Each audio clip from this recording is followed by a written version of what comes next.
Bom dia a todos os nossos servidores, servidoras e colaboradores, colaboradoras do Ministério da Economia. Eu sou o Thiago Westphal, analista no Ministério da Economia desde 2014.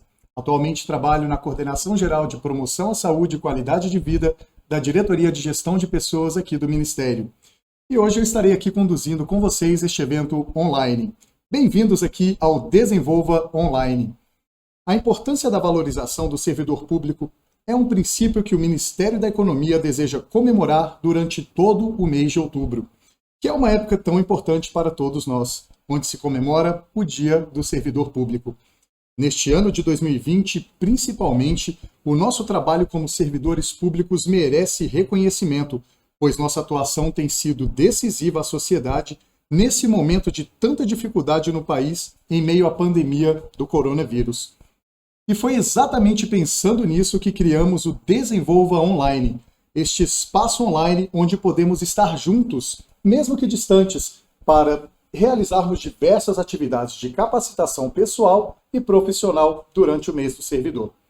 E dentre essas atividades eu gostaria de destacar uma que é fundamental, que foi assim, muito preparada, muito elaborada por toda a equipe, que é a segunda corrida do Ministério da Economia, que será virtual.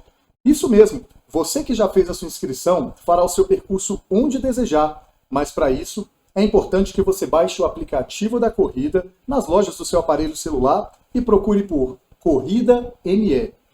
Ao baixar, aproveite para deixar uma mensagem na nossa timeline. E aí, gostou? Mas sabe quem está gostando ainda muito mais? A galera do Desafio dos 40 Dias. Isso mesmo, foram selecionados 30 servidores para cumprir o desafio de sair do sofá em 40 dias e completar a prova de 5 ou 10 quilômetros. Confira quem são os participantes no aplicativo da corrida e deixe lá sua mensagem de incentivo para eles. E temos alguns participantes do desafio que mandaram uma mensagem para você. Vamos ver? Pode colocar, produção. Então, eu sou o Ronaldo aqui de Florianópolis, Santa Catarina.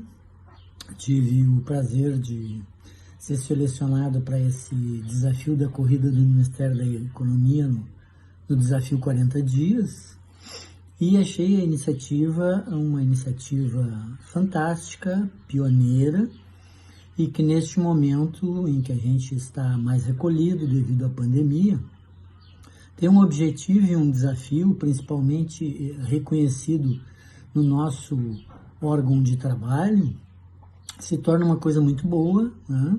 Cria mais um vínculo da gente com o órgão e parabenizo a todos pela iniciativa e pela oportunidade.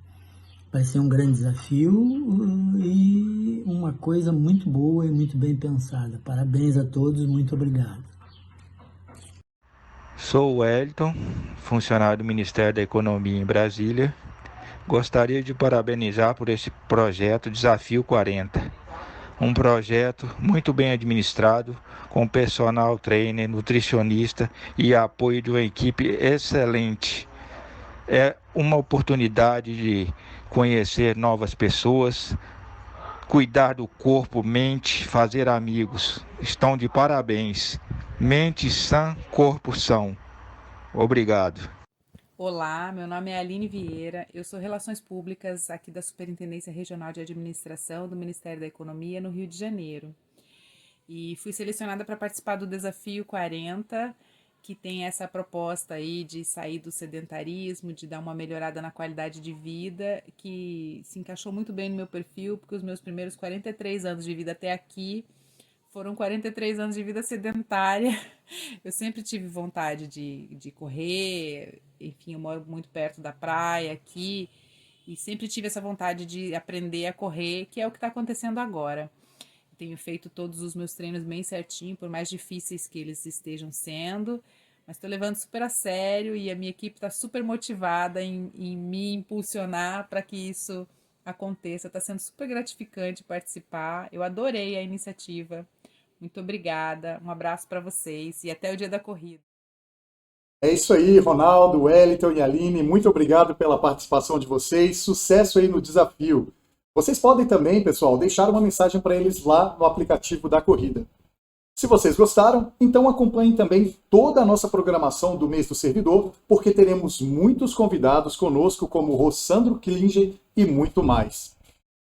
Mas para você participar de tudo isso, precisa baixar o aplicativo Desenvolva, aplicativo do Ministério da Economia, que leva até você todas as informações sobre as ações de capacitação de qualidade de vida. E agora com um espaço específico para o mês do servidor. Para você que já tinha o app baixado, é só atualizar. Mas se você não tinha, é só fazer o seguinte. Você acessa o botão Home, lá no botão Desenvolva Online, escolha o evento que você está participando e agora é só interagir com a gente, enviar suas perguntas, responder as enquetes e avaliar as palestras e muito mais. E se você tiver alguma dificuldade para participar aqui com a gente, a nossa produção deixou um espacinho ali embaixo para você enviar a sua pergunta aqui na mesma sala de aula que você está nesse momento. Bom, pessoal, e agora sabe o que vai acontecer? É a enquete premiada. A enquete é a seguinte: o mês do servidor no Ministério da Economia será... Você tem que escolher uma dessas 3 opções: sensacional, extraordinário e show de bola. Os 3 primeiros que responderem à enquete ganharão o livro Negocie Qualquer Coisa com Qualquer Pessoa, do Eduardo Ferraz. Produção, pode liberar aí a enquete, tá? Antes do debate eu darei o resultado dessa enquete e os ganhadores. E fiquem ligados que a qualquer momento pode aparecer uma nova enquete para você responder. Participando da transmissão, você concorre a prêmios no final de cada transmissão. Então envie suas perguntas, avalie e responda às enquetes para aumentar suas chances no final. E hoje estaremos sorteando 5 inscrições para a segunda corrida do Ministério da Economia. Fica ligado aí, hein? E hoje, para abrir essa programação, nós vamos bater um papo sobre a saúde mental dos colaboradores em tempos de quarentena. E quero convidar ele, que é doutor em psiquiatria pela USP e líder do Brasil do Values Based Center, St. Catherine's College, Oxford, Guilherme Messas.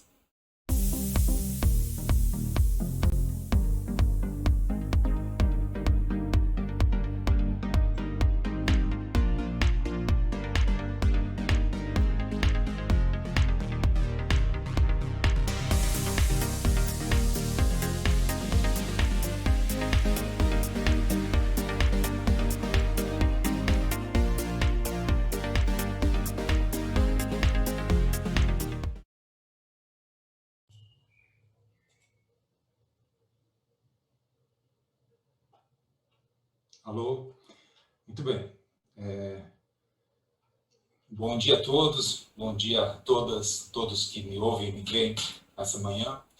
Gostaria de agradecer o convite e a oportunidade de poder conversar com todos do Ministério da Economia e me sinto ainda mais honrado pelo fato de que a gente possa estar falando de uma iniciativa a respeito de saúde mental das pessoas, no momento em que a saúde mental vem recebendo atenção, justamente porque, por causa desse fato inusitado que atinge a todos ao mesmo tempo, atinge a todos do mundo ao mesmo tempo, que é a pandemia desse coronavírus, da doença Covid. Eu fico muito feliz em perceber que uma organização tão representativa para a sociedade brasileira como o Ministério da Economia destaque um espaço diferenciado, um espaço especial para trazer atenção, lançar atenção sobre a saúde mental dos seus colaboradores. Isso me parece fundamental para o bem-estar de todos, para o bem-estar da família dos colaboradores e seguramente dá um exemplo para o país como um todo e para as outras entidades públicas e privadas que vêm padecendo desse desconforto. Eu queria aproveitar as oportunidades que a tecnologia traz, as oportunidades que, na verdade, vêm do lado de que a gente não pode ficar junto, a gente não pode ter um contato próximo, que seria o ideal. Isso faz com que eu os veja e vocês não conseguem. Eu não os vejo, vocês consigam me ver. Eu consigo ver algumas das pessoas gentis que estão aqui comigo, auxiliando na organização. mas a gente não consegue fazer um contato direto. Isso traz algumas desvantagens, mas traz uma vantagem especial que eu venho experimentando nessas outras palestras que tenho feito por aí, que é justamente o fato de as pessoas poderem fazer perguntas diretamente, perguntas no chat, que traz mais conforto, fazer a pergunta de maneira mais ou anônima, ou de uma maneira em que não precisa se expor na frente de todo mundo. Eu queria aproveitar muito essa oportunidade para que a gente faça dessa palestra aqui muito mais uma conversa com todos do Ministério da Economia que nos assistem, para que eu possa responder o máximo possível aquilo que exatamente as pessoas, as famílias, vêm sofrendo nesse momento. O que eu devo fazer aqui é, nesses primeiros minutos, apresentar o panorama geral do problema, traçar as linhas gerais do que a gente deve observar, para depois a gente ter uma conversa. Então, a conversa, as respostas, a conversa com os gestores, é o fundamental desse nosso contato interativo aqui hoje. O que dizer a respeito de saúde mental numa época como essa? Em primeiro lugar, a gente aprender com o que aconteceu em termos de saúde mental nas outras pandemias mais recentes de século XXI, principalmente nos países do Oriente. Nos países do Ocidente, a gente não tem uma experiência de pandemia como essa desde 1918, quer dizer, há mais de um século, quando aconteceu a gripe espanhola, e que durou mais ou menos 2 anos, até mais ou menos 1920, ela durou e ceifou muito mais vidas do que acontecem hoje. O que em geral acontece na saúde como um todo e na saúde mental numa situação de pandemia? São algumas fases da pandemia. A gente pode detectar, grosso modo, 3 fases de pandemia, cada uma tem umas características especiais e tem um tipo de necessidade. Importante dizer, desde já, que as fases podem se sobrepor. Quer dizer, não é que uma fase tem que acabar para outra começar, ou nenhuma pessoa que estivesse sentindo mais na fase 1 e não na fase 2 está atrasada em relação à pandemia. Na verdade, as coisas se somam. A primeira fase, que a gente começou a viver no Brasil mais ou menos de março até agora, até agosto, ou dependendo do lugar, setembro, é a fase de pânico. É a fase em que a primeira coisa que a pessoa pensa é na manutenção, na preservação da própria vida. Vida, no sentido biológico da palavra. A pessoa quer continuar viva. Foi essa posição, esse estímulo que fez com que, por exemplo, grande parte dos países, e o Brasil incluído, fizessem um lockdown, fizesse uma quarentena que está terminando, mas está terminando de uma maneira bastante controlada. Nessa primeira fase, o que acontece em geral no estado psicológico das pessoas é algo parecido com um estado de guerra, o início de uma guerra. É uma reação que as pessoas aumentam seu alerta, e elas estão tendo que lidar com algo que é desconhecido. Esse vírus, esse coronavírus, apesar de ser de uma família dos coronavírus, que é uma família relativamente conhecida há muito tempo pela medicina, ele é um vírus que nessa vertente nova, ele entrou com um padrão muito grande de capacidade de contaminação. Ele é muito infectante e, como a gente sabe, ele acabou tendo um índice de mortalidade relativamente alto. Então, no começo, quando a gente não sabia direito como isso transmitia, a sociedade como um todo e a medicina não sabia direito o que tratar nos primeiros meses, leva a uma situação muito próxima do pavor. Nessa situação de pavor, as pessoas costumam ter uma ansiedade muito grande, uma ansiedade ligada à preservação de vida, insônia, transtornos de ansiedade e, em geral, muita preocupação com doença física, que é compreensível. Não tem nada de hipocondríaco, nada de paranoia aí, e imaginar que uma febre, uma tosse, uma falta de ar pudesse ser sentida como a doença Covid aparecendo. As pessoas sofreram muito nesse período, algumas ainda estão sofrendo, e esse sofrimento se aliou ao sofrimento, ao luto da perda de algumas pessoas próximas. Perda física, morte de alguém próximo, morte de algum familiar, somar a dificuldade de não conseguir trabalhar com receio de uma doença grave, com receio de morrer, mas a perda de alguém querido. Esses meses têm sido muito difíceis. O futuro vai dizer que talvez esse ano de 2020 A gente olhando daqui a 2, 3 anos vai poder ver que talvez esse ano de 2020 tenha sido um dos mais difíceis, muito mais difícil, inclusive, do que a gente está pensando agora, quando a gente olhar para trás, quando a gente olhar em retrospecto. Nesse período, ele vai terminando à medida em que a medicina como um todo, a sociedade como um todo, começa a conhecer a doença. Conhecer a doença em 2 aspectos. No aspecto de contágio e no aspecto de tratamento. Então, agora, último dia de setembro de 2020, a gente sabe que essa é uma doença com grande capacidade de contágio, mas o contágio é ligado à aglomeração, é ligado à fala, por exemplo, é ligado a espirrar, a tosse, é um tipo de transmissão em que o fator mais forte é o fator do contato direto. Então, a gente já sabe que se reduzir muito as aglomerações, se o número de pessoas reunidas for muito pouco e se usar máscara, a gente consegue conter a virulência da transmissão. Da mesma maneira, não quer dizer que todo mundo esteja fazendo isso, mas a gente sabe mais ou menos como fazer já, com certo conforto, com certa segurança científica.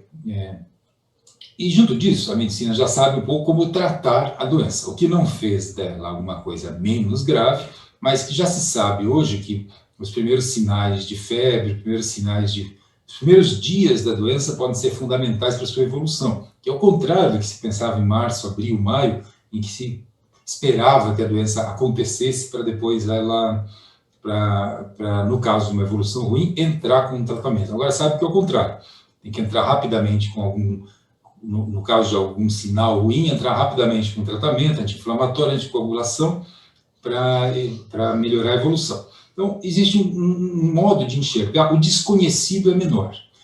A fase de pavor do desconhecido, ela diminuiu, e a gente começa a ter que lidar, começa a aparecer na saúde mental o esgotamento de ter que lidar com o conhecido agora. Então, não é o desconhecido, mas é o conhecido. Qual é o conhecido?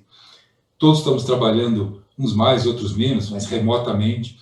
A gente tem uma estrutura de funcionar no dia a dia que é completamente diferente do que a gente está acostumado, do que a gente se acostumou ao longo dos anos, que por gerações a gente está acostumado a fazer, que é trabalhar juntamente com as pessoas, no contato pessoal. Isso foi perdido. Depois eu vou falar um pouco mais disso ainda, mas eu quero dizer que nós estamos pagando agora esse preço de ter que resistir, ter que aguentar alguma coisa que é cansativa, alguma coisa que é disruptiva, que muda o nosso modo de ver as coisas, e que tem uma esperança de terminar, mas a gente não sabe exatamente quando vai terminar. Já existe um horizonte, que é o horizonte da vacina, que a mim me parece razoável, deve acontecer em algum momento do ano que vem, em alguns meses do ano que vem, é razoável se pensar que se começa uma vacinação em massa, que possa, em torno de junho, julho, a vida está voltando mais ou menos próximo do normal. Uma especulação minha, não sou epidemiologista, sou médico e psiquiatra. Mas isso faz pensar que a gente já veja o fim, mas por hora ainda temos que aguentar uma situação desfavorável. Qual é o preço da saúde mental disso? Principalmente depressão, ansiedade, uma depressão do cansaço, do esgotamento, de não conseguir mais se motivar para fazer o mesmo tipo de coisa, da inquietação, de querer mudar, querer voltar a ser a vida como era antes, ou querer começar, ou voltar a se sentir mais livre, a experiência de liberdade que a gente ainda não consegue ter, pelo menos a maioria das pessoas, sem culpa de estar fazendo mal, ou sem receio de pegar a doença também. Nesse segundo período também, que se mistura com o primeiro, nós vemos observando no mundo como um todo, mas no Brasil aqui, para as pessoas que têm dificuldades com ou alimentação, ou com uso de álcool, ou uso de outras drogas, legais ou ilegais, serve remédio, serve calmante aí, um grande acréscimo no uso. Então, a pessoa que bebia no fim da tarde com amigos para fazer happy hour, ela começou a beber antes. Começou, em vez de beber 6 da tarde com amigos na sexta-feira, vai puxando para mais cedo essa bebida, começa a beber 3 da tarde, começa a beber na hora do almoço. A bebida era de sexta a domingo, ela começa na quarta-feira, já que está dentro de casa, tem a adega perto, abre uma cerveja, e começa a aumentar essa quantidade. Isso tem acontecido. Isso é perigoso por duas coisas, é perigoso pelo risco de desenvolver dependência química, é perigoso pelo acréscimo de peso, então existe... A gente não mediu isso no Brasil ainda, mas as evidências primeiras são de que muitas pessoas ganharam muito peso nesse período de pandemia, o que reduz um pouco reduz o bem-estar e reduz a própria saúde. E uso de outras substâncias que juntas podem levar mais o confinamento, mais o compartilhamento o dia inteiro num lugar, mesmo que seja a própria casa, mas num lugar fechado, no qual a gente não ficava o dia inteiro e passa a ficar, aumento da irritação. Junto com o álcool, principalmente, e outras drogas, isso levou a um acréscimo de casos de violência doméstica. Isso sim, no Brasil a gente já tem dados científicos para dizer que violência doméstica aumentou. E violência doméstica é quase que sinônimo de violência contra a mulher. Violência contra a mulher aumentou no Brasil, aumentou na pandemia, e como ela aconteceu no momento em que você não tinha acesso, as pessoas estavam querendo preservar a vida, eu acho que a população vulnerável ainda vem pagando um preço muito grande em termos de saúde mental e de integridade psicológica. O terceiro momento da pandemia, das pandemias que a gente estudou recentemente no século XXI, é, de certa maneira, o momento das sequelas. E são duas as sequelas maiores. Uma é a sequela psicológica direta, a sequela de ter passado o ano inteiro, ter conhecido gente que ficou doente, ter ficado doente ou ter perdido um ente querido. Esse luto que se continua depois. Ele atinge mais as populações que ficaram doentes e seus familiares, evidentemente, e a população e os profissionais da saúde que atendem direto e recebem o impacto direto desse sofrimento. Esse impacto funciona muito parecido com o estresse pós-traumático. É uma situação em que o trauma em si já passou, mas a memória do trauma, ou o receio do trauma voltar é tão grande que as pessoas vivem um pouco como que voltando para trás, um pouco como que psicologicamente inseguras, assombradas pelo receio de que a coisa volta. O sentimento disso, em geral, é insegurança, insônia, também cansaço, mas uma perigosa desesperança em relação à vida. Essa desesperança em relação à vida se associa com a segunda parte desse terceiro momento, que é justamente a queda na economia.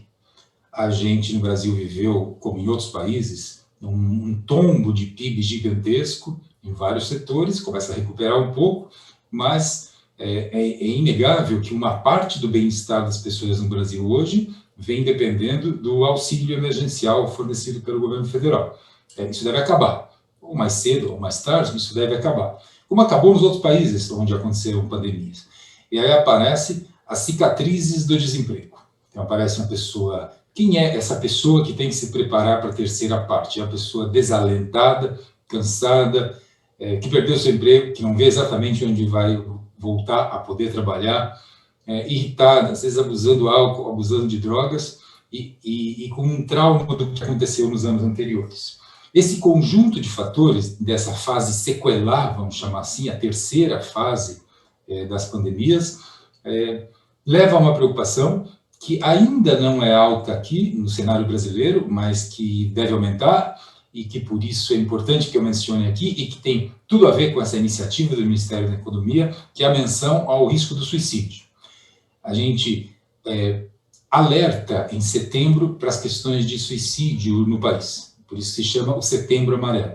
A iniciativa do governo federal, a iniciativa das diversas instituições envolvidas com a ideia de Setembro Amarelo, é justamente conversar sobre o assunto. Precisamos conversar sobre o problema de suicídio. Anos que seguem grandes perdas econômicas, a crise de 2008, por exemplo, no Brasil não foi nem tão forte, mas um ano como esse de pandemia, anos que precedem, grandes crises econômicas, são anos em que podem levar a um acréscimo de pensamentos suicidas, de ideação suicida. A gente vai poder discutir ao longo da nossa conversa aqui justamente como identificar os riscos de ideação suicida, ou que depressão, que cansaço pode conduzir a uma ideação suicida, e o que a gente fazer, o que a gente pode fazer para diminuir essa questão. Teoricamente, pensando em termos de saúde mental, o pensamento suicídio, o ato suicida é algo que pode ser prevenido. Para concluir essa pequena explanação dos 3 períodos de pandemia, a gente está principalmente no segundo, embora ainda um pouco, dependendo da região, dependendo do temperamento das pessoas, que sentem as coisas de uma maneira mais intensa ou menos intensa, ainda no primeiro também. Mas é importante a gente ter alguma condescendência conosco.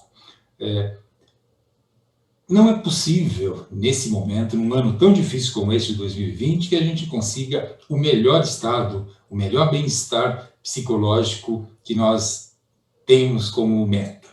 Isso vai ser difícil conseguir. O que a gente consegue é com atenção em relação ao outro, com atenção em relação ao próximo, com atenção em relação às equipes, ao colega, ao liderado, ao setor em que trabalha, a gente conseguir reduzir o impacto desse desconforto de saúde mental que toca a todo mundo. É importante a gente saber que a saúde mental ela tem fundamentos. A saúde mental funciona baseada, em primeiro lugar, de uma experiência tácita de regularidade. Eu tenho uma saúde mental mesmo que eu não saiba disso, eu tenho uma saúde mental se eu sou capaz de prever o que vai acontecer comigo nos próximos anos. Se a gente tem um certo horizonte de regularidade, a consequência é uma saúde mental melhor. A gente perdeu esse horizonte. Uma parte da população perdeu porque perde a expectativa de ter um trabalho ou não. Mas mesmo para quem tem esse trabalho, a gente perdeu a regularidade de saber o que vamos fazer, de que modo vamos trabalhar daqui 3, 4 meses. As viagens que as pessoas faziam, as férias, os casamentos, as festas, toda essa expectativa de regularidade se perdeu. Isso por si só diminui a saúde mental. Segundo lugar, segunda escória de uma saúde mental é a relação com as pessoas. A relação com as pessoas é para a saúde mental o que a gravidade, a força da gravidade é para o corpo, para os músculos, para os ossos. Se você tirar isso, a saúde mental vai embora muito rapidamente. Claro que a gente está em contato, como está em contato agora, a gente está em contato virtual, mas o contato remoto não substitui o contato direto. Isso aparece nas flutuações de humor que as pessoas têm, mesmo estando bem, mesmo estando seguras, que eu mencionei agora há pouco. Então, a gente perdeu esse segundo fundamento, que é o contato interpessoal direto. E o terceiro fundamento de que é feita a saúde mental é a divisão da identidade em várias identidades. Vou dar um exemplo. Eu sou médico, eu trabalho durante o dia na minha clínica, eu assisto as pessoas, eu estou vestido ali da minha identidade de médico. Eu volto à noite para casa, eu estou com meus filhos, estou com minha família, eu mudo, vamos dizer assim, a roupa da minha identidade. É se transformar de uma identidade para outra, e os limites, as cercas que existem entre uma identidade e outra, são fundamentais para a saúde mental. A saúde mental depende dessa capacidade da identidade se dividir. O que aconteceu para as pessoas, e ainda acontece, é que todas essas identidades se misturaram numa só. Na mesma casa, ao mesmo tempo, você é gestor de filho, administrador da própria casa, pagador de conta, levador do lixo fora e colaborador do Ministério da Economia. E, às vezes, no mesmo tempo, essa confusão, essa fusão entre várias identidades gera para a saúde mental um enorme ruído, uma enorme privação de bem-estar. Então, a gente perdeu os 3 fundamentos de saúde mental ao mesmo tempo, e por isso a gente tem que estar, muito atentos a essa questão. Em segundo lugar, como eu disse, ter um pouco de paciência, de condescendência conosco e com os nossos próximos. Essa é a minha fala, vamos dizer, o plano geral, o plano de voo do que a gente pode olhar em saúde mental numa situação como essa, e eu queria agradecer a atenção de vocês e me colocar à disposição para a gente tocar nos assuntos que estão mais interessando a todos nós nesse momento. Muito obrigado. Grande participação aqui conosco, e você continua aqui com a gente, viu? Porque agora nós recebemos diversas perguntas para bater um papo com o Dr. Guilherme, e nós vamos agora iniciar essas perguntas. Mas para isso, antes eu gostaria de convidar aqui a minha colega, a Marcele Queiroz, que é bacharel em nutrição pelo Centro Universitário de Brasília, e ela é servidora pública desde 2010, onde atuou nas áreas de gestão de pessoas do Ministério da Indústria, Comércio Exterior e Serviços, que é o extinto MDIC, e também lá na Defensoria Pública da União. Atuou na assessoria da Subsecretaria de Planejamento, Orçamento e Administração, também lá do extinto MDIC, quando assumiu em julho de 2017 a Coordenação Geral de Gestão de Pessoas. e desde a criação do Ministério da Economia em 2019, ela atua como a coordenadora geral de promoção à saúde e qualidade de vida aqui do Ministério da Economia na Diretoria de Gestão de Pessoas. E ela que vai conduzir essas perguntas e esse debate com o Dr. Guilherme Messas. Por favor, Marcele.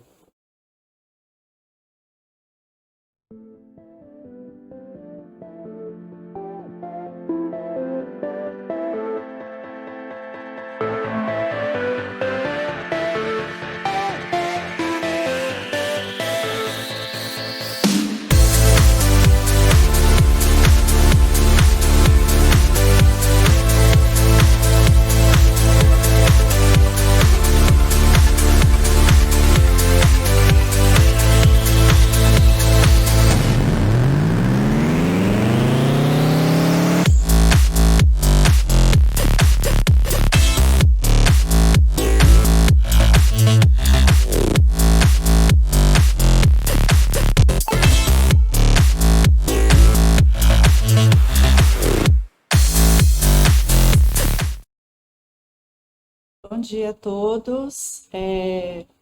Eu gostaria de convidar aqui alguns gestores do Ministério da Economia que vão participar junto com a gente do debate com o Dr. Guilherme Messas. Então, eu gostaria de convidar a Iane Marques, que é Superintendente Regional de Administração do Estado do Pará, graduada em Direito e Administração, pós-graduada em Gestão Estratégica, é servidora pública federal aposentada no cargo de analista tributária da Receita Federal do Brasil. Bom dia, Marcele. Bom dia, doutor Guilherme Messas. Bom dia a todos que nos acompanham neste evento. Neste contexto de saúde mental e pandemia, tenho buscado sempre atuar com sensatez. Mas, mesmo assim, sinto como se estivesse num campo minado, sem saber onde pisar com segurança. Por isso, quero registrar minha satisfação em participar deste debate. Obrigada. Obrigada, Iane. A Donizete de Carvalho Rosa é graduada em Química, tem MBA em Gestão Empresarial pela FGV de São Paulo, funcionário de carreira da CETESB São Paulo, atua há 40 anos no serviço público, tendo sido dirigente de várias empresas nas áreas de saneamento básico, telecomunicações e informática. Desde outubro de 2007, exerce o cargo de Superintendente de Administração do Ministério da Economia em São Paulo. Bom dia a todos, bom dia Marcele, doutor Guilherme, parabenizo pela excelente palestra, discutindo para a gente tudo que a gente já passou de alguma forma e agora o que está iniciando. Acho que é muito didático, muito informativo. Eu me vi passando por essas fases durante a sua palestra. A questão do estado de alerta inicial, da ansiedade, todos aqueles problemas iniciais. Com o conhecimento da doença, vem um pouco mais de tranquilidade, e a gente percebeu, num segundo momento, que o bicho é feio, mas é possível ser enfrentado, os profissionais de saúde nos deram orientações. Mas eu acho que nós estamos entrando, a minha sensação é começando a colher os efeitos da fase 3, das sequelas, né?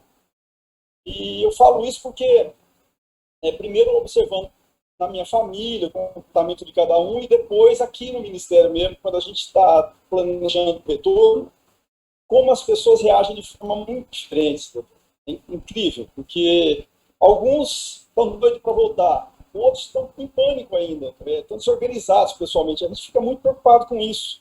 Então, o senhor deu uma mensagem interessante, a questão da condescendência com as pessoas, ter cuidado, porque algumas pessoas, com certeza, estão mais afetadas com as outras por esse fato. É o que eu tinha a dizer. Obrigada, Donizete.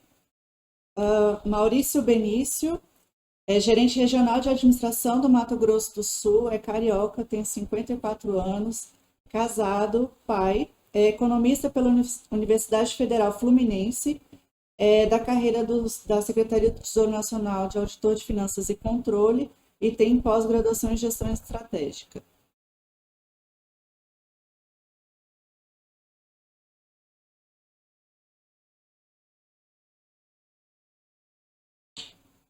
Bom dia a todos. Bom dia, doutor Guilherme, Marcele. Olha, uma grande satisfação em estar aqui. Sobretudo, nós somos gestores de pessoas. Enquanto gestores de pessoas, Nós lidamos, talvez o fato de ser gestor de pessoas seja a atribuição mais complexa do gestor. Nós lidamos com isso de forma aguda. Não só na pandemia, mas antes da pandemia, no pós-pandemia. Nós lidamos com situações que são complexas, que são delicadas, que são diferenciadas, porque cada ser humano é diferente, cada pessoa é diferente. A oportunidade de estar aqui com um palestrante dessa qualidade, como o Dr. Guilherme, é excelente essa abertura para que a gente possa nos ajudar, para que a gente possa tirar algumas dúvidas mais ativas no nosso dia a dia, que a gente possa utilizar isso da melhor forma possível, que é o que nós tentamos, né? Sempre. Então, uma grande satisfação estar participando. Então, bom dia a todos, um grande abraço aí, sucesso na nossa reunião. Obrigada, Maurício. Marco Aurélio é gerente regional de administração do Ministério da Economia no estado de Alagoas, tem curso superior em pedagogia e magistério, pós-graduação e especialização em informação tecnológica e industrial pela Universidade Federal de Santa Catarina e especialização em comércio exterior pela Universidade Federal do Espírito Santo. Atuou na esfera federal, estadual e municipal nas áreas de ciência e tecnologia, inovação, promoção e informação. Seus principais cargos ocupados foram de assessoramento e coordenação na área de logística, planejamento e ouvidoria, coordenação estadual de ciências e tecnologia no estado do Espírito Santo e diretor do PROCON Municipal de Vitória, Espírito Santo. Bom, bom dia a todos. É um prazer enorme ouvir essa palestra do Dr. Guilherme Messas. Marcelo, é um prazer estar com você e estar com todos os demais colegas das gerências regionais e das superintendências. As palavras do Dr. Guilherme vêm de encontro exatamente aos nossos anseios. Como o próprio Donizete falou, cada palavra proferida pelo senhor, Dr. Guilherme, a gente se viu ali presencialmente, passando por aquilo e convivendo com aquilo no dia a dia. Né? Hoje a gente tem que lidar com as sequelas. Essas sequelas realmente elas são extremamente delicadas, porque a gente elaboramos com muito carinho, com muito cuidado, o protocolo de retorno gradual dos servidores ao serviço público, e existem casos e casos, né? Existem formas e formas da pessoa poder retornar ou não. Então, eu acho que isso poderá nos trazer, na hora do debate, algumas sugestões suas, ouvir algumas sugestões suas, experiência, para que a gente possa conduzir isso da melhor maneira possível nesse retorno gradual. Muito obrigado, é um prazer estar com todos vocês. Obrigada, Marco Aurélio. E, por fim, Ronaldo Silva, gerente regional de administração do Ministério da Economia no estado de Santa Catarina. Ele é agente administrativo e sempre exerceu funções no extinto Ministério da Fazenda, que hoje integra o Ministério da Economia. Ele tem extensão e especialização em gestão estratégica, gestão pública, programas de dirigentes fazendários, programas de gestão pública e desburocratização, entre outros. Trabalhou na Receita Federal, Procuradoria da Fazenda, ACEFAS, ESAF, SANF do Rio Grande do Sul e Santa Catarina. Foi presidente da Fundação ACEFAS Rio Grande do Sul e membro do Conselho de Administração em Brasília. Foi chefe da Divisão de Recursos Logísticos da SANF Santa Catarina de 2004 a 2012. Foi superintendente interino da SANF Santa Catarina em 2012, instrutor do primeiro treinamento para a SANF PFN Santa Catarina de Relações Institucionais. Como gerente regional, quer ampliar, desenvolver e consolidar a integração entre os diversos órgãos atendidos pelo Ministério da Economia em Santa Catarina, aprimorando o trabalho da atividade MEI que permite a realização das atividades finalísticas do Ministério. Ronaldo. Bem, bom dia a todos.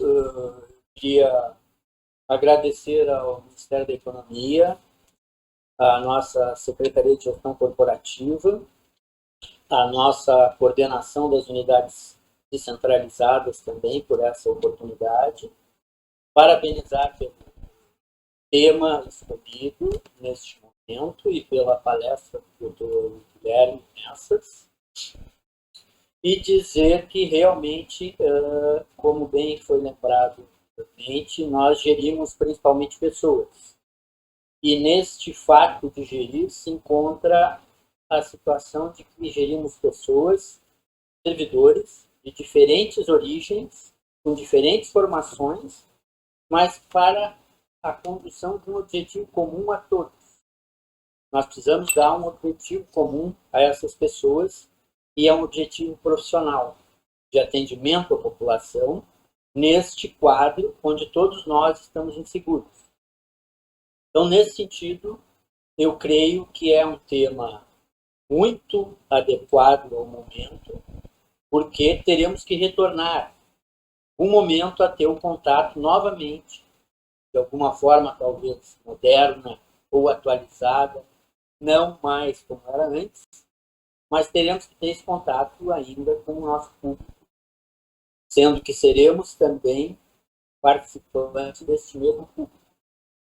Então, minha expectativa é a melhor possível. Eu achei o tema adequado e, mais uma vez, gostaria de aprender, neste momento, a como gerir uma equipe totalmente diversa, num momento único da humanidade em termos mundiais e focando num objetivo único de todo o nosso ministério. Essa é a ideia, essa é a vontade e vamos tentar colaborar com isso. Obrigada, Ronaldo. Bom, sejam todos muito bem-vindos, os participantes do debate, o pessoal do Ministério da Economia. Doutor Guilherme, bom, você está vendo que aqui a gente tem um time de peso, né, para estar participando com a gente aqui do debate.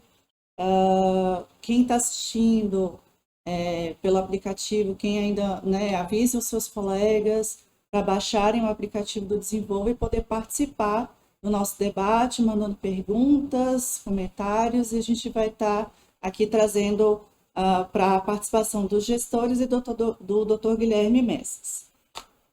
Para iniciar, eu tenho uma pergunta aqui que mandaram, que eu acho que todos puderam já dar, né, o seu parecer em relação a isso, mas aí eu vou pedir a participação primeiro do Dr. Guilherme Messas, né, o nosso profissional aqui da área, e depois a gente passa a palavra para cada gestor, quem quiser se manifestar, tudo bem? Doutor Guilherme, a pergunta que mandaram aqui é a seguinte: como controlar a ansiedade nesses tempos de incerteza? Bom, essa é a pergunta de 1 milhão de qualquer coisa, R$1 milhão, R$1 milhão, $1 milhão, que for. Mas, gente, evidentemente, a partir de certo ponto, a gente tem que buscar um tratamento.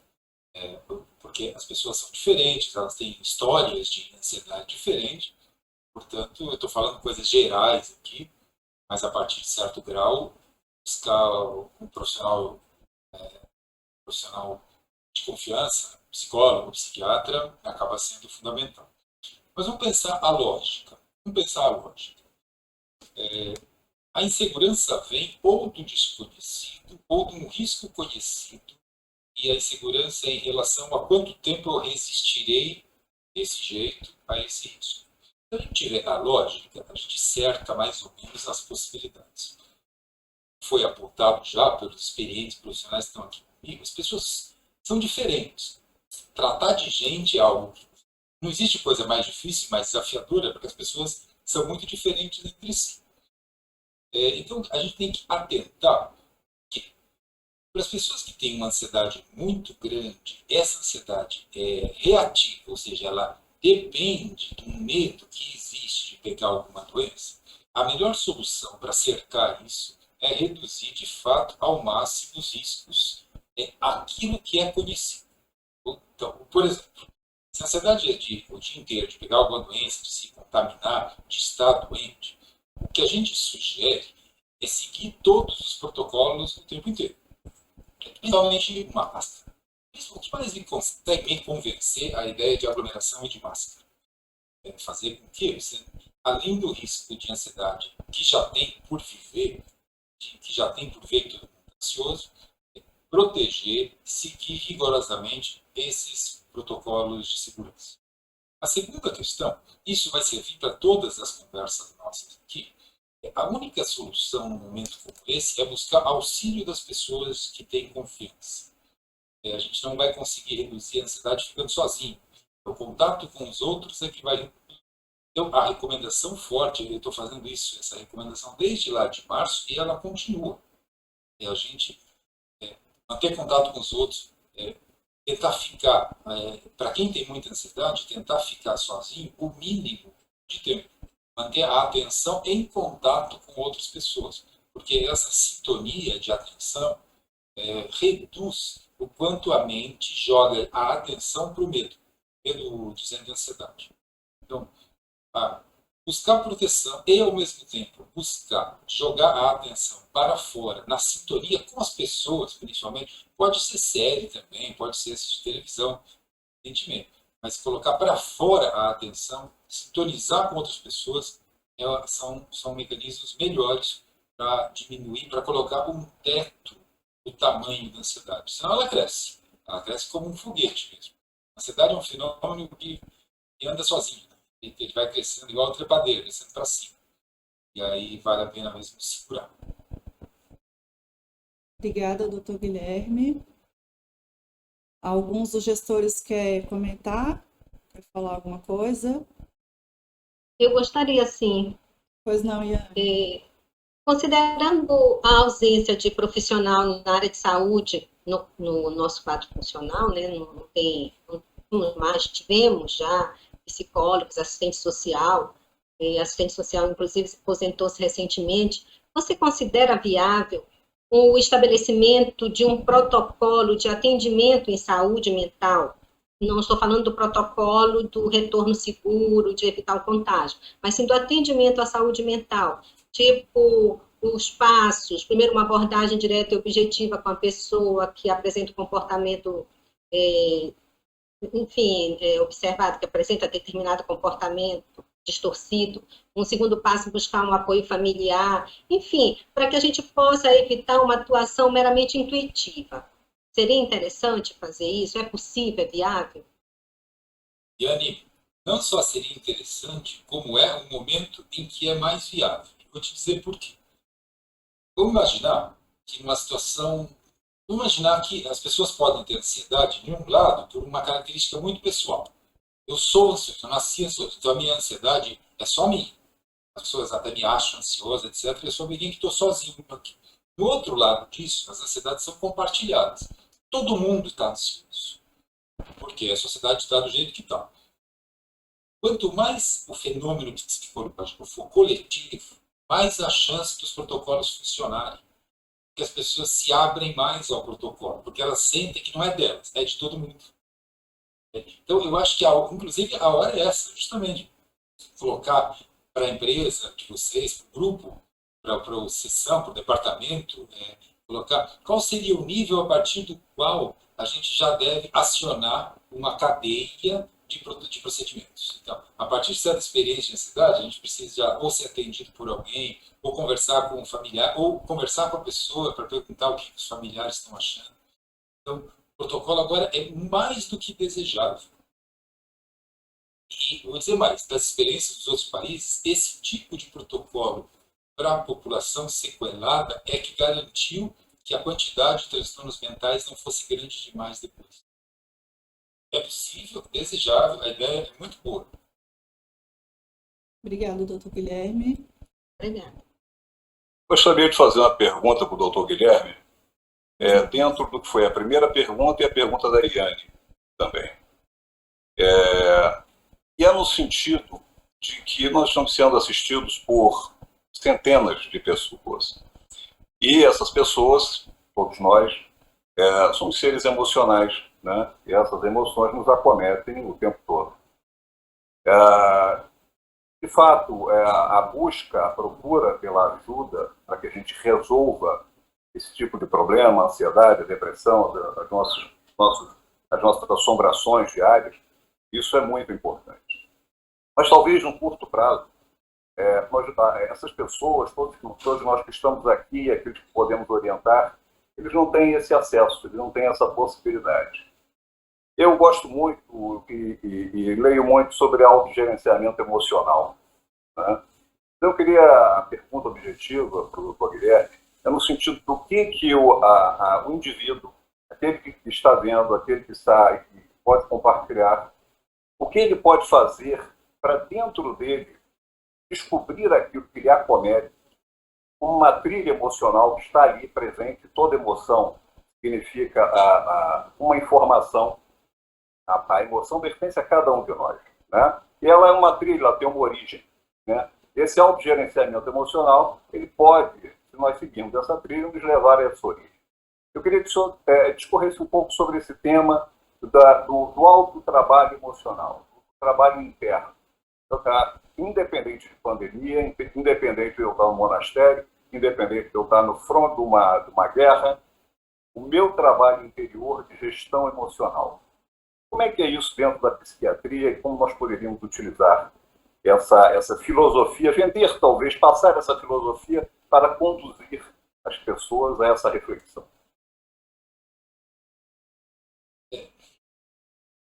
São duas coisas fundamentais que são os produtos mentais principais quando alguém quer fazer uma reflexão sobre si mesmo. Um pouco diferentemente até do que a cultura interpreta normalmente. A primeira coisa que a pessoa deve olhar na reflexão de si mesmo é aquilo que se repete.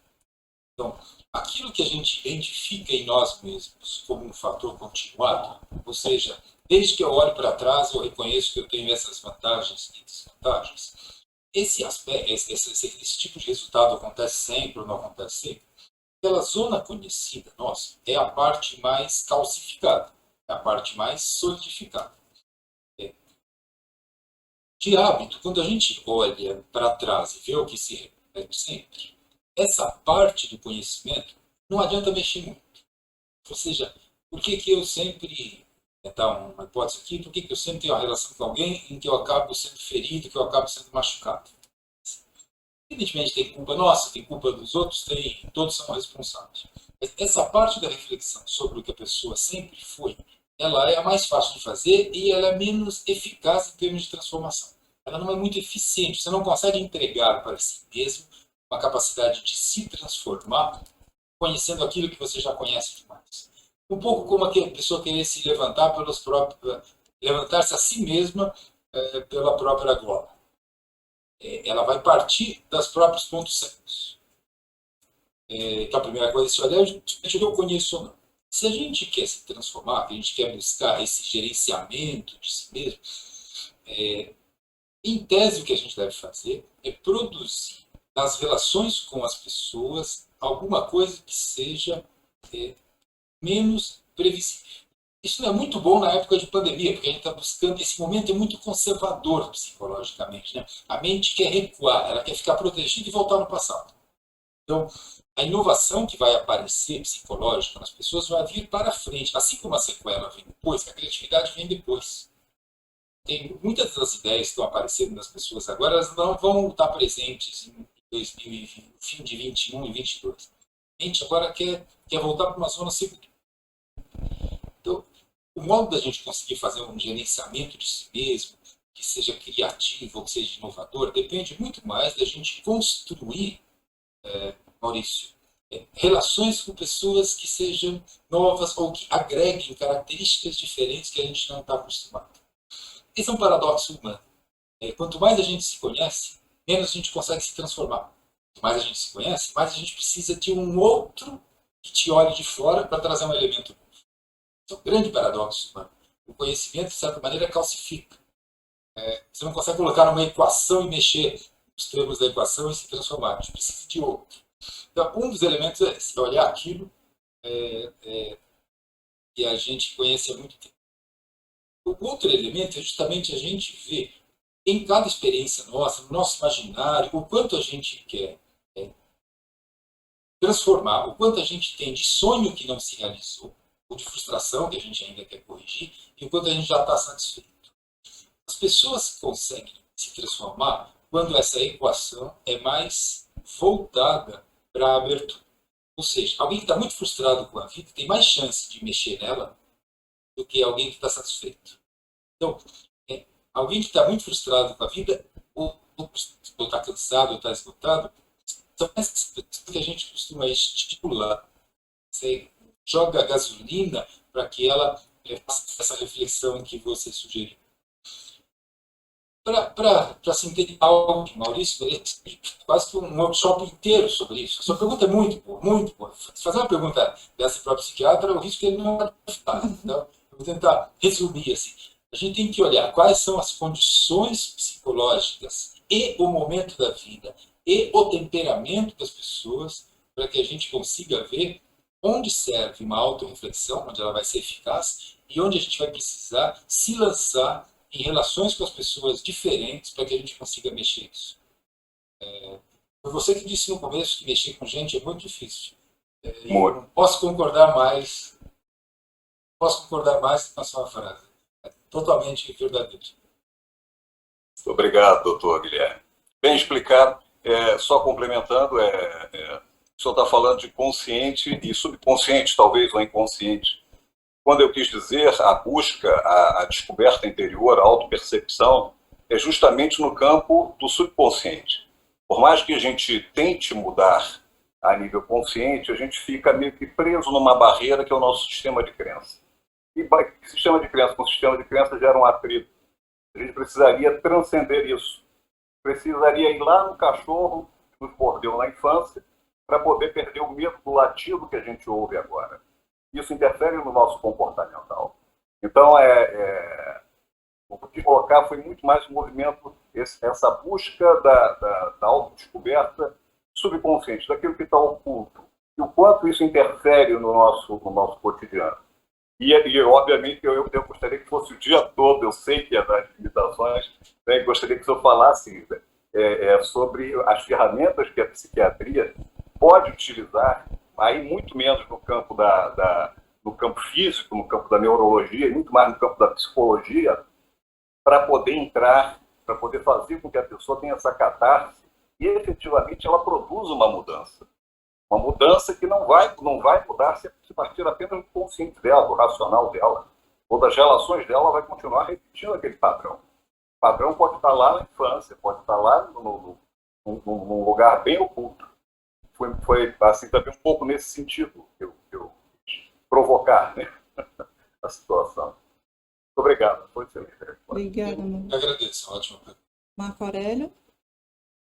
Eu gostaria só de complementar o que a Iane falou e um pouco do que o Maurício falou, não tão aprofundado assim como o Maurício colocou, mas como o que nós aqui da GRA Alagoas presenciamos neste momento de isolamento, de afastamento, né? E a gente como gestor, né, a gente, como o Ronaldo falou, a gente lida com pessoas. Nós somos uma gerência pequena e acaba se tornando, tendo um cunho familiar. Há um conhecimento, cada um profundo, um do outro, da situação, seja emocional, psicológica, física, financeira. A gente acaba tendo esse conhecimento. E a gente, às vezes, se esbarra nessa dificuldade que a Iane falou, que a gente não tenha um pool de atendimento psicológico, de médico, que já venha acompanhando os servidores ali presencialmente, né? Isso aí nos dificulta enquanto gestor, porque compete a gente, então, a direcionar.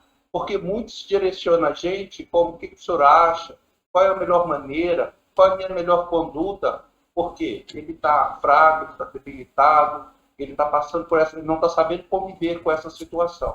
Então, assim, um dos canais que nós encontramos para solucionar isso, né, eu não sou psicólogo, a gente usa do bom senso, é divulgar, então, assim, de forma geral, a toda a equipe, né, o que tem de disponibilidade, né, no governo do Estado e no governo municipal. Né? Aqui eles criaram um atendimento online e por telefone, onde somente psicólogos e psiquiatras, que chamam o programa Alô Saúde, aqui local, E eu fiquei sabendo de que muitos dos servidores chegaram a utilizar esse servidores de colegas, vizinhos aqui do condomínio onde eu moro, enfim, que obtiveram bons resultados. Quer dizer, a gente acaba, né, Yane, tendo que usar dessa criatividade, dessa busca, porque a gente não consegue ter dentro da nossa estrutura um setor que pudesse nos auxiliar neste acompanhamento, né, principalmente nesse momento que é muito, a gente convive com vários tipos de conflito, seja ele que já antecedia a pandemia, seja eles adquiridos durante a pandemia e seja ele ao retorno ao trabalho, a uma atividade, a aproximação social, né? Isso também acaba, nesse retorno e nessa aproximação, gerando medo às pessoas, né? Às vezes você tem um marido, um casal que trabalha no mesmo local, no mesmo setor e tem filhos. Como é que eu vou retornar? E a minha esposa vai ficar em casa cuidando, mas eu vou estar vindo ao meu trabalho, porque eu estou retornando gradualmente. Então, quer dizer, como lidar com essa situação? Entendeu, doutor Guilherme? É muito complicado. E a única forma que a gente encontrou, quando sempre passa, é indicar esses canais. É como o senhor disse, né? É individual. O ser humano ele é diferente um do outro, né? O comportamental é diferente um do outro. Não existe uma receita única para todos, né? Tem que ter todo um antecedente e, enfim, todo um protocolo a se seguir.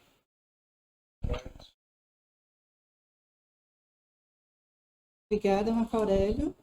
Doutor Guilherme quer tecer algumas palavras sobre o posicionamento do Marco Aurélio? Eu apoio totalmente o que o Marco Aurélio sugere. Eu posso imaginar o quanto esteja difícil nesse momento o papel de gestor, que tem que trazer para si, além da própria tensão que ele está vivendo, ainda ser responsável pelas tensões dos liderados que procuram. É uma situação muito difícil para os gestores nesse momento pensarem bem. Assim. E ali, às vezes, tem que oferecer o que ele não tem nem para si mesmo. E aí, a melhor solução é essa mesmo, Marco Aurélio. Quais são as entidades que a sociedade montou para oferecer segurança para as pessoas pensarem, controlarem, diminuírem um pouco esse estado que elas estão vivendo. O caminho é por aí, até para a gente pressionar mais a sociedade, as empresas, as companhias, as cidades, para oferecerem mais esse tipo de serviço. Faz diferença, agora. Faz diferença. Obrigado. Obrigada, doutor Guilherme. Pessoal, eu vou passar para a próxima pergunta e aí eu vou permitir que o Donizete e o Ronaldo falem primeiro, depois do doutor Guilherme, tá bom? Doutor Guilherme, bom, o senhor falou um pouco na sua palestra em relação ao mês que nós estamos, né, finalizando hoje, que a gente fala sobre o Setembro Amarelo, e tem uma pergunta justamente sobre isso. Em relação ao Setembro Amarelo, como podemos ficar mais atentos a fim de evitar problemas com pessoas próximas? Muitas vezes não percebemos os sinais. Até nós, como gestores, fica um pouco difícil com muita demanda de trabalho. Às vezes a gente acaba não conseguindo acompanhar toda a equipe com um ministério muito grande. São muitas pessoas. Como a gente pode, então, acompanhar e verificar talvez uma situação como essa dentro da equipe ou colegas de trabalho, enfim?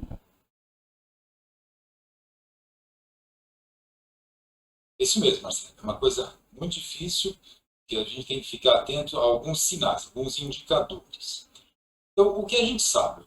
Quem tem mais risco de ter pensamento suicida e de ter um ato suicida?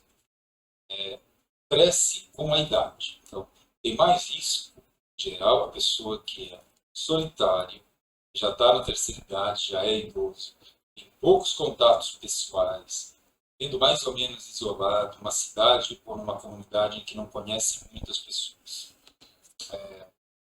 Para piorar, essa pessoa bebe muito álcool, usa muito álcool, depende muito da alteração de consciência, como, por exemplo, de estar alcoolizado, para conseguir viver, para conseguir achar graça na vida. essa pessoa típica de risco maior.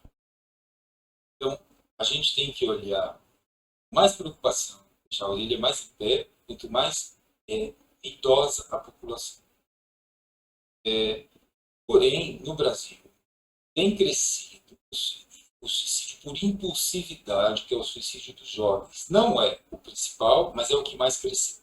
Então, exige atenção. A lógica de cada grupo é diferente. A pessoa de mais idade que se suicida ou que tem ideação suicida, em geral, ela já tem uma depressão crônica. Muito tempo que ela não se sente muito feliz, ou muito tempo que ela se sente desprezada socialmente e não consegue achar utilidade para a própria vida, ou achar que os outros achem utilidade para a própria vida. Às vezes as pessoas dizem que elas sentem um estorvo para tudo. Então, uma pessoa que tem essas características, 60, 70 anos, 80, isolada, usando álcool, drogas, de pobreza, é uma pessoa que já merece atenção. Por outro lado, os suicídios dos jovens de 18 a 29 anos são suicídios de impulsividade. É um suicídio menos previsível, e esse, de fato, é o que mais preocupa, pela imprevisibilidade. A pessoa tem uma frustração amorosa, perda de emprego, ela faz uma tentativa de suicídio que é impensável. Se você controla isso, você consegue impedir isso, ela esquece a ideia de que tentou se matar e 2 dias depois já não pensa mais no assunto. Então, esse tipo é um pouco mais difícil de controlar, um pouco mais difícil de capturar nossas atenções. Mas quais são os sinais? E esses sinais importam. Eles são fáceis de conhecer. Qual é o sinal de maior risco de uma pessoa suicida? De todos, é a tentativa anterior. Ou seja, existe uma frase popular que todo mundo conhece que diz que cão que ladra não morde. No suicídio, cão que mordeu ladrou antes. Contrário. Então, alguém que faça menção a tentar se matar, ou alguém que, mesmo querendo chamar atenção, mesmo que a gente tenha certeza de que tomou 2 caixas de diazepam porque queria chamar a atenção da família, essas são as pessoas que, em geral, se matam. Então, qualquer tentativa anterior, mesmo dramática só, mesmo expressiva, que a gente sente que seja, é um sinal de risco. Qualquer manifestação de que eu estou querendo me matar já é um sinal de risco. A gente tem que acreditar profundamente. É uma questão estatística, é uma questão de conta. A gente tem que acreditar, a gente tem que aumentar, levantar nossa orelha cada vez que tem um ato ou uma suspeita de ato suicida. Esse é o maior dos riscos. O segundo risco é isso que eu falei: ação crônica e abuso de substâncias. Terceiro fator de risco, esse funciona mais para a população jovem do que para a população de mais idade, mas é para todos, é temperamento impulsivo. Um temperamento que é muito explosivo, impulsivo, às vezes se corta, ou muito irritado, explode sempre, as pessoas que cometem mais atos suicidas. E o pacote completo, que é o que exige um sinal vermelho, é justamente alguém que já tentou se matar, está falando que está usando droga e é muito impulsivo. E, gente, não é tão raro assim. Acontece com relativa frequência. Como a pessoa fosse uma pilha de explosão e fica usando droga. Qualquer droga, álcool serve, para controlar aquilo, já não gosta da vida. Esse é o tipo de pessoa que a gente tem que auxiliar. E vou dizer uma coisa para vocês: se a gente tem. Os médicos fazem isso com mais facilidade porque a gente está treinado, mas serve para qualquer ser humano. Se a gente tem a suspeita de que alguém esteja querendo se matar, a gente tem o direito e talvez até o dever de perguntar se ela está querendo fazer isso. Na nossa cultura, a gente não aceita a ideia de que, em geral, não aceita a ideia de que o ato suicida seja um ato de vontade. Em geral, a gente entende como um ato de desespero, um ato de falência da saúde mental. A gente pode intervir. E eu, como médico, costumo errar para mais. Prefiro errar para mais e intervir do que errar para menos e ficar com a culpa da negligência. O que não quer dizer que alguma família que tenha tido um problema assim, os pais, os irmãos, os cônjuges tenham sido negligentes. Muitas vezes a gente não consegue identificar, não consegue mesmo. E aí na cabeça a pessoa fica horror de ter uma ente querida que atuou pelo suicídio. Obrigada, doutor Guilherme. Donizete, quer falar alguma coisa? Quero.